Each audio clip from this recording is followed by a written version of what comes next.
በድሮ ጊዜ ሁለት ጓደኛሞች አብረው ይኖሩ ነበር። ሱልጣንና ሰዓድ ይባላሉ። ሁለቱም በመጀመሪያ ጊዜ ጥሩ ቤተሰብና ህይወት ነበራቸው። ከጊዜ በኋላ ግን ነገራቶች እየተቀያየሩ መጥተው ሁለቱም ድህነት ላይ ይወድቃሉ። ወደ ድሮ ህይወታቸው ለመመለስ ብዙ ሞክረዋል፣ ነገር ግን አልቻሉም። ያላቸው አማራጭ በመንደሩ ሰዎች ዘንድ እየተዟዟሩ የሚያዝንላቸውን ሰው እየፈለጉ የሚበላን ነገር መለመን ነበር። በዚህም በመንደሩ ሰዎች ዘንድ እየታወቁ መጡ። ቀናቶች እየገፉ ሲመጡም አንዳንድ ቀን ሰዓድና ሱልጣን ምግብ እየተከለከሉ ሰዎች እነሱን ችላ እያሉ ይመጣሉ። በዚህም በጣም እየተከፉ በረሃብ ምክንያት በጣም እየደከሙ ይመጣሉ። በዚህም ሁኔታ ላይ ሳሉ ሰዓድ ለሱልጣን እንዲህ ይለዋል፣ የመንደሩ ሰዎች እንደሆኑ ከዚህ በኋላ እኛን ለመርዳት ፈቃደኛ አይደሉም። ለምን ይህንን መንደር ለቀን ወደ ከተማ አንወጣም? የዛ ከተማ እኮ መሪ በጣም ደግና ጥሩ የተቸገሩትን መርዳት የሚወድ መልካም ሰው እንደሆነ ሰምቻለሁ ይለዋል። ሱልጣንም በሐሳቡ ይስማማና ሁለቱም ተያይዘው ወደ ከተማ ይወጣሉ። ከተማው ትንሽ ራቅ ያለ ነበር። መንገዱን በጣም አድካሚ ነው። በጉዞአቸው ላይ የያዙት ቀለብ በጣም አነስተኛ፣ የሚጓጓዙበት ፈረስም ስላልነበር በኮቴ ነበር የሚሄዱት። ብዙ ከተጓዙም በኋላ ሊደርሱ አካባቢ አንድ ዛፍ ጥላ ስር የተቀመጠን ሰው ያገኛሉ። ሁለቱም ወደሱ ጠጋ አሉ። መንገዱን ለመጠየቅና ከሱ ጋር ትንሽ ረፍት ለማድረግ ነበር። ወደ ሰውየው ጠጋ ሲሉ ሰውየው ረጋ ያለ ነገር ግን እንደነሱ ችግር የነካው ይመስል ነበር። ሰውየውም ሰዓድና ሱልጣንን ሲመለከታቸው ኑ ጠጋ በሉ ብሎ ከሱ ጋር ያስቀምጣቸዋል። ወደዚህ አካባቢ ለምን እንደመጡም ይጠይቃቸዋል። ሁለቱም በመንደራቸው ላይ ሲኖሩ ችግር ስለገጠማቸው ድህነት ስላገኛቸው ወደ ከተማው መሪ ጋር ሄደው ችግራቸውን ለመናገርና መፍትሄን ለማግኘት እንደመጡ ይነግሩታል። ያ መልካም ሰውም ስሙ ዩሱፍ ይባላል። በመንደራችሁ ላይ ስራን አልፈለጋችሁምን? ዝም ብላችሁን የመጣችሁት ብሎ ይጠይቃቸዋል።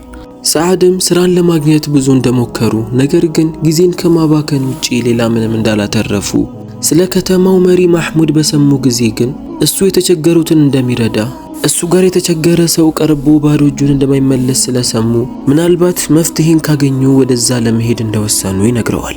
ሰዓድም አስከትሎ ለዩሱፍ አንተስ ስትታይ ጉዞኛና የተቸገርክ ትመስላለህ፣ ወዴት ነው የምትሄደው ብሎ ይጠይቀዋል። ዩሱፍም እኔም እንደናንተ በመንደሬ ላይ የተከበርኩኝ ሀብት የነበረኝ ሰው ነበርኩ። ነገር ግን ከጊዜ በኋላ የአላህ ውሳኔ ሆኖ ሙሉ ሀብቴ ያለቀ ወደመ።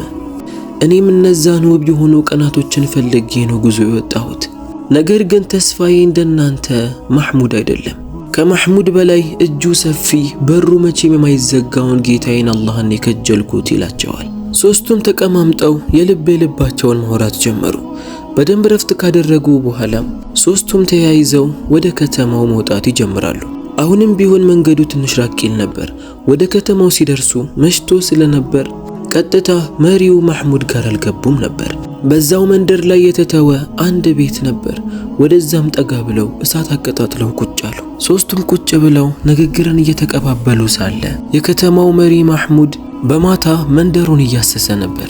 ሲያስስ ግን እንደሌላው ጊዜ የመሪን ልብስ ሳይሆን ሌላው ሰው የሚለብሰውን ኖርማል ልብስ ለብሶ ነበር።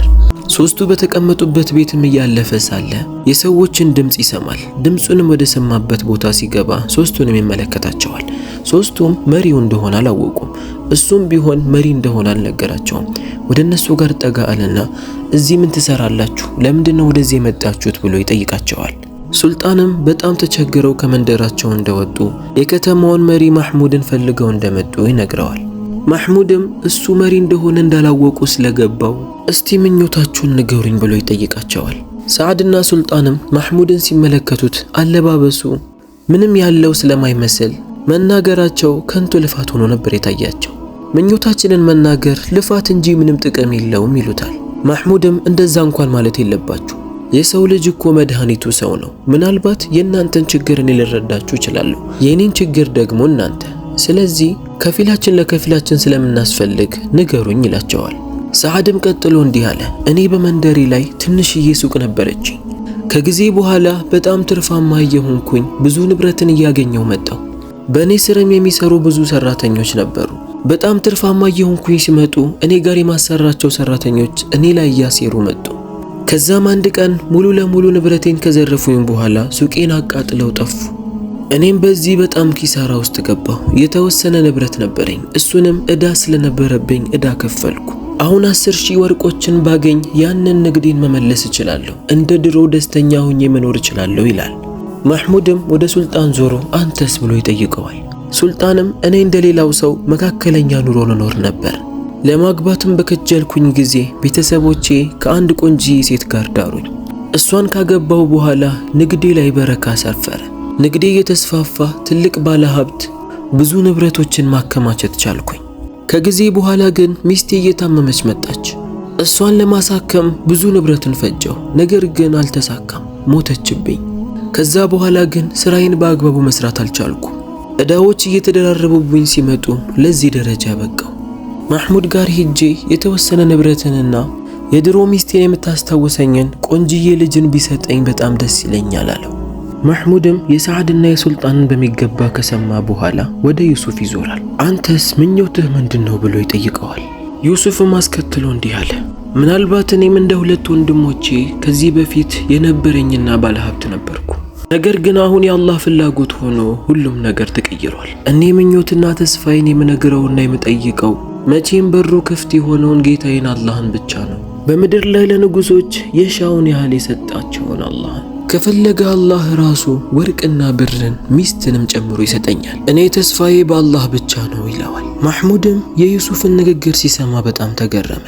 ለሶስቱም ምንም አይነት ምላሽን አልሰጣቸውም ነበር። ተሰናብቷቸው ወደ ቤተ መንግስቱ ይመለሳል። በቀጣዩ ቀንም መሕሙድ ወታደሮቹን ይጠራና ሶስቱን መንገደኞች እንዲጠሯቸው ያደርጋል። ሶስቱም መሕሙድ እነሱ በመምጣታቸው በማወቁ በጣም ተገርመዋል። እንደተጠሩም ወዲያውኑ ቤተ መንግስቱ ይደርሳሉ። ደርሰውም ማታ ሲያዋራቸው የነበረው አካል መሕሙድ ራሱ መሆኑን ሲያውቁ በጣም ደነገጡ። ማታ ማይሆን ነገርን አውርተን ከሆነ ምናልባት ሊቀጣን ፈልጎ ነው በማለትም በጣም ፈሩ። ነገር ግን መሕሙድ ምንም አላላቸውም ነበር። አሁን ምኞታችሁን ንገሩኝ ላሳካላችሁ አላቸው። ሰዓድና ሱልጣንም ማታ ላይ የነገሩትን ነገር ደግሞ ይነግሩታል። ሱልጣንም የሁለቱን ከሰማ በኋላ መስማት የፈለገው የዩሱፍን ስለነበር ዩሱፍ አንተስ ብሎ ይጠይቀዋል። ዩሱፍም እኔ ማታ እንደነገርኩህ ነው፣ ልቅስናህን ሙሉ ስጠኝ ብልህ ትሰጠኛለህን ብሎ ይጠይቀዋል። መሕሙድም ይህንን ሲሰማ በጣም ተቆጣ። እንዴት እንደዚህ ትላለህ? ይሄማ የማልችለው ነገር ነው። ከፈለክ ወርቅን ጠይቀኝ፣ ከፈለክ ሚስትን ጠይቀኝ፣ ከፈለክ ደግሞ ቤትን ጠይቀኝ። አቅሜ የሚችለው ነገር ከሆነ አሳካልሃለሁ ይለዋል። ዩሱፍ ግን አይ የኔ ምኞት እንደዛ አይደለም፣ አስፍቼ ስለምመኝ አስፈቱ የሚሰጠኝን ጌታን የምጠይቀው ይለዋል። ከመሕሙድ ጋር አንድ ሁለት እያሉ መነጋገር ጀመሩ። መሕሙድ ስሜታዊ የሆነ መጣ። በስተመጨረሻም ሁለቱ ጓደኞቹ የጠየቁትን ነገር አሟልቶ ሊሰጣቸው በማሰብ ለሰዓድ በጠየቀው መልኩ 10,000 ወርቅን ይሰጠዋል። ለሱልጣን ደግሞ በቤተ መንግስት ውስጥ የምትገኝ የምታምር ልጃገረድን ይሰጠዋል። በተሰጣቸውም ነገር ሰዓድና ሱልጣን በጣም ደስተኛ ነበሩ። ለዩሱፍ ግን ንጉሱ ምንም አልሰጠውም ነበር። ሶስቱንም ይኸው የምትፈልጉት ነገር አግኝታችኋል፣ አሁን ወደ መጣችሁበት መንደር ተመለሱ ይላቸዋል። ሰዓድና ሱልጣንም በጣም ተደስተው ንጉሱን አመስግነው ከዩሱፍ ጋር አብረው ወደ መንደራቸው መመለስ ጀመሩ። በሚመለሱበት ሰዓት ሰዓድ የፈለገውን 10,000 ወርቅ በጀርባው ላይ ተሸክሟል። ሱልጣን ደግሞ ሚስቱን ይዞ በደስታ ይመለሳል። ሰዓድ የተሸከመው ወርቅ በጣም ብዙ ስለነበር በጣም ይከብደዋል። ትንሽ መንገድ እንደተጓዘ የሚደክመውና ዩሱፍ ባዶ እጁን እንደሆነ ስላወቀ እባክህ ለተወሰነ መንገድ አግዘኝ ከዛ ድጋሚ ይቀበልሃለሁ ይለዋል። ዩሱፍ ምንም አላቅማማም ነበር። ችግር የለውም እኔ ለተወሰነ መንገድ እሸከምልሃለሁ፣ እስከዛ ድረስ አንተ እረፍት አድርግ ይለዋል። በሌላ በኩል መሕሙድ ዩሱፍ በተናገረው ንግግር በጣም ተናዶ ነበር። እንዴት ቢንቀኝ ነው እንደዚህ የሚዳፈረኝ በሚል በጣም ተናዷል። በቤተ መንግስቱ ውስጥ ያሉ ሰዎችም ስለ ዩሱፍ እያወሩ ስለነበር ዩሱፍን ሊቀጣው ይወስናል። አንድ ወታደሩን ይጠራውና በል ወዲያውኑ ሶስቱ መንገደኞች ወደሚሄዱበት መንገድ ሂድ፣ ባዶ እጁን የሚሄድ ወርቅ ያልተሸከመ ሰው አለ፣ እሱን ግደለውና ጭንቅላቱን ይዘህልኝና ለሌላው መማሪያ መሆን አለበት ይለዋል። ወታደሩም የንጉሱን ትዕዛዝ ተቀብሎ ለመፈጸም ወደ እነሱ ጋር ሊያመራ ይሄዳል። የአላህ ተአምር ዩሱፍ ሁለቱን ወርቆች ተሸክሞ፣ ሰዓድ ደግሞ ባዶ እጁን፣ ሱልጣንም እንደዛው ከሚስቱ ጎን ሆኖ እየሄደ ነበር። የተላከውም ወታደር ወደ እነሱ ጠጋ ብሎ ሲመለከት ባዶ እጁን ሲሄድ ያየው ሰዓድን ስለነበር ቀጥታ ሄዶ የሱን አንገት ይቀላዋል። ይህንን የተመለከቱት ዩሱፍ፣ ሱልጣንና ሚስቱ በጣም ደነገጡ። በምን ምክንያት የጓደኛቸው ሰዓድ ጭንቅላት እንደተቆረጠ አልገባቸውም። የታዘዘውም ወታደር ሰዓድን ከገደለ በኋላ ጭንቅላቱን ይዞ ወደ ማህሙድ ጋር ይመለሳል። ማህሙድ ጋርም ሄዶ ፊት ለፊቱ ሲያሳየው ማህሙድ በጣም ይናደዳል።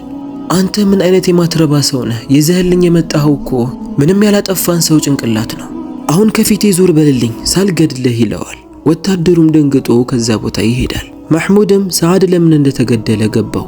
የተሸከመው ወርቅ በጣም ብዙ ስለነበር ዩሱፍን አገዘኝ ብሎ ለሱ እንደሰጠው ስላወቀ ወታደሩ ሰዓድ ባዶ እጁን ሆኖ ሲመለከተው እንደገደለው ገባው።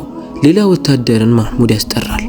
በልፍጠን ወዲያውኑ እነዛ መንገደኞች ጋር ሂድና ወርቅ የተሸከመውን ገደለው ይለዋል። ከገደልከውም በኋላ ለሌላው መማሪያ እንዲሆን ጭንቅላቱን ይዘህልኝ ና ይለዋል።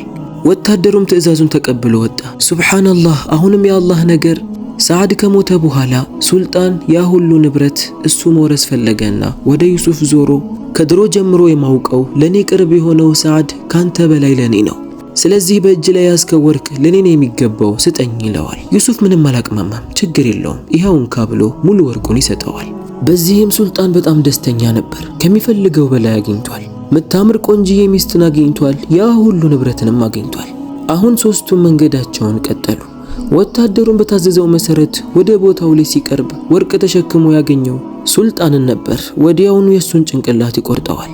ጭንቅላቱንም ይዞ ወደ ንጉሱ ጋር ለመሄድ ይወሰናል። ዩሱፍና የሱልጣን ሚስት ባዩት ነገር በጣም ተደናግጠዋል። ለምን ሰዓድም ሱልጣንም እንደተገደሉ አልገባቸውም። ወታደሩም የሱልጣንን ጭንቅላት ይዞ ወደ ንጉሱ ጋር ይገባል። ንጉሱም እንደገና ያንን ጭንቅላት ሲመለከት በጣም ተናደደ። አሁንም የተገደለው ሰው እሱ የፈለገው ዩሱፍ አልነበረም። አላህ ዩሱፍ እንዳይሞት እንደፈለገለትም ገባው። ማህሙድም በደንብ ከተረጋጋ በኋላ ቆም ብሎ ሲያስብ አላህ ዩሱፍ በምንም አይነት ሁኔታ እንዳይጎዳ እንደፈለገና ችሮታውን በሱ ላይ ሊያነባብርበት እንደፈለገ ገባው።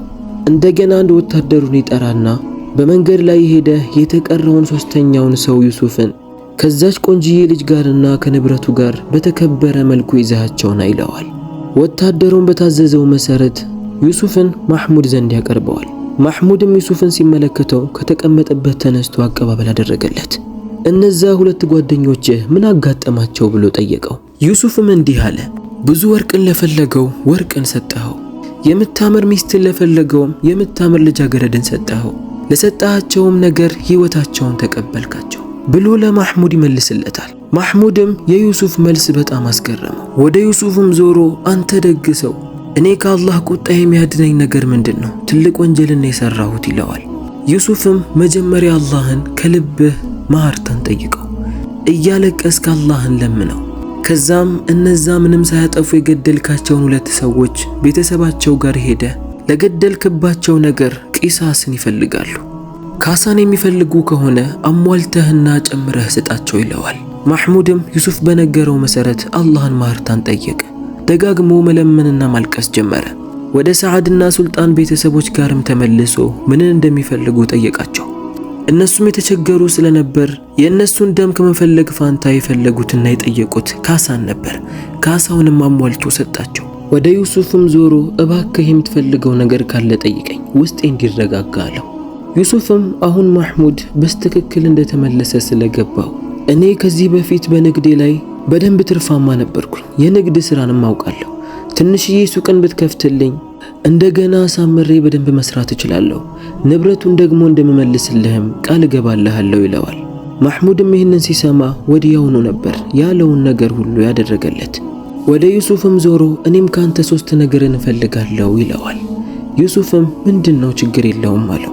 የመጀመሪያው ላደረኩብህ ነገር ይቅርታ እንድታደርግልኝ፣ ሁለተኛ ደግሞ በዱዓ እኔን እንዳትረሳኝ፣ ሁልጊዜ አላህ እኔ ለሰራሁት ትልቅ ወንጀል ማህርታን እንዲሰጠኝ ወንጀሌን እንዲተወኝ ዱዓ አድርግልኝ፣ ሶስተኛ ደግሞ በሳምንት አንድ ቀን ጁምዓ ዕለት እኔ ጋር እየመጣህ ጥሩ ምክሮችህንና ዲንን እንድታስተምረኝ ይለዋል።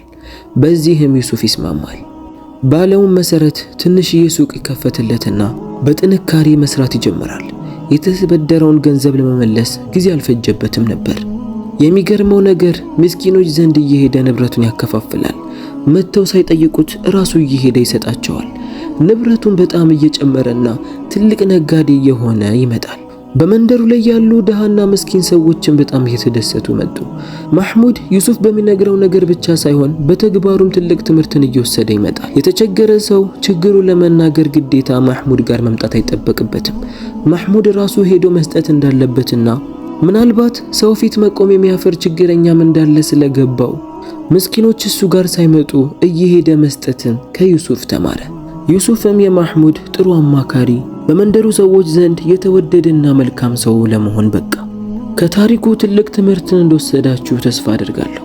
ሪዝቅ በአላህ እጅ ናት። ከአላህም ነው መፈለግ ያለብን። አብዝቶ መመኘትና መስገብገብ መጨረሻው የሚያስጠላ ነው። አላህ ሱብሓነሁ ወተዓላ ሰው ፊት ከመቆም ይጠብቀን፣ ሰፊ የሆነ ሪዝቅንም ይስጠን። የዛሬው ታሪካችን ይህንን ይመስላል። በስተመጨረሻ አሰላሙ አለይኩም ወራህመቱላህ። ሰሞኑ በአላህ ፍቃድ በተወሰነ መልኩም እየተንቀሳቀስን እንደሆነ ታውቃላችሁ። ለስጦታ የሚሆኑ የሚያማምሩ ፓኬጆችን በማዘጋጀት ጀለቢያዎች፣ ሽቶዎች፣ ሰዓቶች፣ ጫማዎች ብቻ ለስጦታ የሚሆኑ እቃዎችን ትዕዛዝ እየተቀበልን በማድረስ ላይ እንገኛለን። ሀገር ውጭ ሆናችሁ ሀገር ውስጥ ላለ ሰው ማንኛውንም እቃ በሂላል በኩል በማዘዝ ወደምትፈልጉበት ቦታ ልናደርስላችሁ ወስነናል።